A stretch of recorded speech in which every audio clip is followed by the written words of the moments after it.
Max Math is an American journalist and a science teacher. One day, on a trip to Italy, he met an elementary school teacher named Celeste, who also works in a planetarium where she prepares new shows for the public in schools. Celeste means belonging to the sky in Italian and is the same name as Galileo Galilei's daughter. Arturo is the father of Celeste.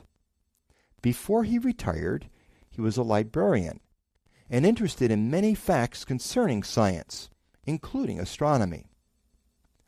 Her grandmother, Flora, worked in the library with Arturo and liked mostly plants and flowers.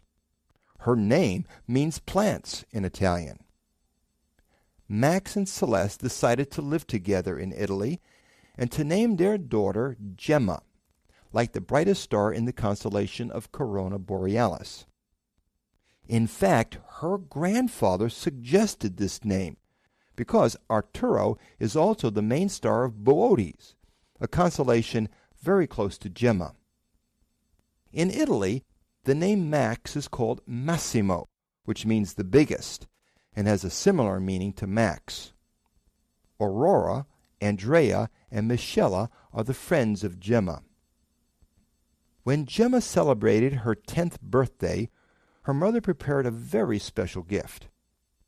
She invited all the family and the friends of Gemma to the planetarium for a special presentation of a new show called Islands of Stars that was made for high school students who are learning English.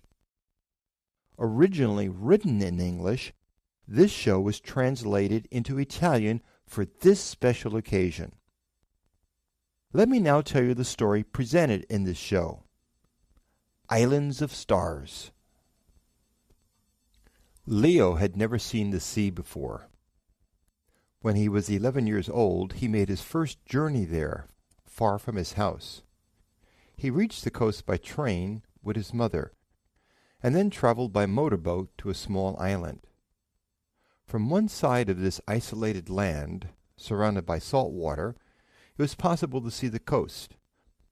But from the other side, he could only see waves, clouds, and the sky. The island was often covered by clouds, and 2 or 3 times each day a gentle rain would fall. During the first 2 days of his vacation, Leo wandered around the houses and gardens near the cottage, where he and his mother stayed. He even discovered the shape of the island, which was easy to explore. The only road that circled the island took just 45 minutes to walk around. People on the island traveled by foot, bicycle, or motorcycle. On the 3rd day of his stay, Leo met a girl named Blanca, who was the same age as he. They met at a panoramic point on the island, where a small tower had been built in the distant past. Blanca was at the top of the tower, while Leo was playing at the bottom and writing with chalk on a nearby big rock. He imagined he was alone on the island, a shipwrecked person waiting to be picked up by a passing ship. Each day of his stay on the island, Leo marked the rock with chalk, 1 vertical line for each 24 hours. Blanca saw Leo from the top of the tower, but preferred to stay hidden and watch what he was doing. She wondered what the boy was writing and waited for him to return home. When Leo left, Blanca went down to the rock to read the secret message written by Leo. But Blanca found only vertical lines and didn't understand their meaning. On the following day, Blanca went early to the tower to be certain she was there before this boy. When Leo arrived at 10 o'clock that morning, he drew another vertical line with chalk on the rock. Afterwards, he raced inside the tower and climbed to the top, not knowing that someone was already there watching him. After reaching the top step, he stopped with his mouth wide open. He was so surprised by the presence of this girl that he could not speak. Blanca approached him and said, "Hi, I'm Blanca. I'm happy to meet you." Leo answered with some difficulty, "I'm happy to meet you too." "Won't you tell me your name?" asked Blanca. "Yes, sure I will. I'm Leo." "That's a beautiful name," Blanca said. "Your name is beautiful too," Leo replied shyly. His face turned red like the sun at sunset. Blanca tried to hold back a smile. "What are those vertical lines you write each day on the rock?" Blanca asked. "I mark a line for each day of my stay on this island. It's a game I play." "I imagine I'm a shipwrecked person," Leo said. "I read a story in a book about a sailor who lost his ship and survived on a desolate island." "I read that story too," Blanca said, "and I discovered the island really exists." "Really?" Leo remarked. "Yes, I'll show you tomorrow on a world map if you like," Blanca proposed. "When can we meet?" Leo asked, who liked Blanca's idea. "Right here in the middle of the morning. Do you agree?" Without hesitating, Leo nodded with a definite yes. They returned to the village together and showed each other the house where they lived. Leo gave Blanca a small shining rock as a memory of their first meeting. That night, Leo could not close his eyes. He kept on thinking of Blanca, which made it difficult for him to fall asleep. He tried to sleep on his back, then on his stomach, and even on his side, but his eyes stayed wide open. Unable to sleep, Leo looked out the window from his room and discovered that the night was full of stars. He opened the window and felt a cool wind entering his bedroom.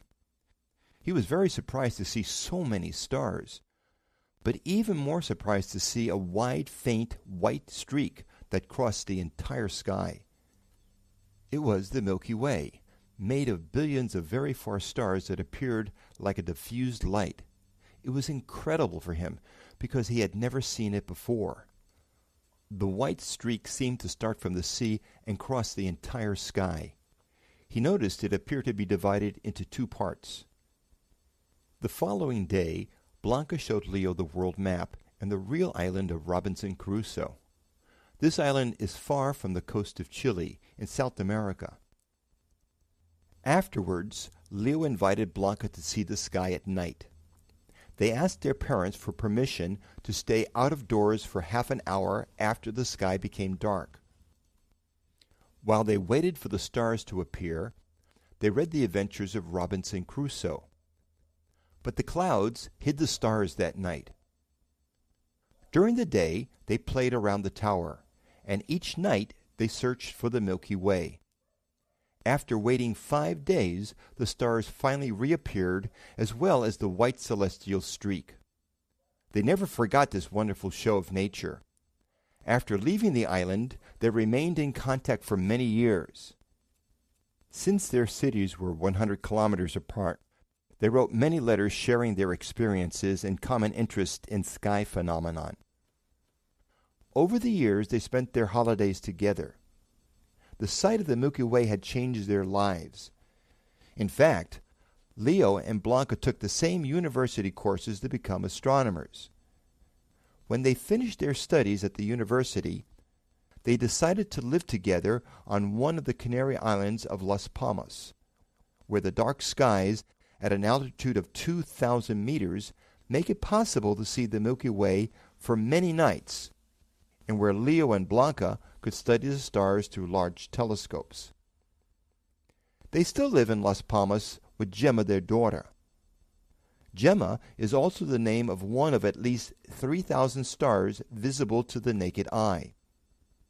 Gemma is the brightest star in the constellation of Corona Borealis, one of the 88 constellations invented by astronomers to divide the sky into different parts. Corona Borealis is visible in the spring sky during the same season when the famous Big Dipper, or Ursa Major, appears high in the north sky. This constellation is close to the Little Dipper, also known as Ursa Minor, where there is a star that does not move, named Polaris. It is also called the North Star because it stands over the north horizon, and can be used to mark the directions of a compass. There's an interesting curiosity about this story. Leo is also the name of a constellation, and is also the last part of the name of the first telescope user, Galileo. 400 years ago, Galileo was the first person to observe the stars with a telescope. He used a lens of only 26 millimeters in diameter. Now, Leo and Blanca observe the sky with giant telescopes, made with mirrors that are many meters in diameter. One of the biggest telescopes in the world has a mirror 10 meters in diameter and is located on one of the Hawaiian Islands. Soon, astronomers will build an even larger telescope, 30 meters in diameter. There are other curiosities about the story of Leo and Blanca. The island of Robinson Crusoe is part of Chile. In the Andes Mountains of Chile exists the highest astronomical observatory in the world, located in a wonderful place to see the stars. One day, it will have the largest telescope in the world, with a mirror measuring 42 meters in diameter. Blanca also is a word that in Spanish means white, like the Milky Way. The Canary Islands are part of Spain, and the official language in Chile is Spanish. At the end of the planetarium show, Gemma was very excited by the surprise show that her mother had created for her daughter. It was probably the first time that a planetarian had prepared a show for a living person, and the audience showed their appreciation with long applause.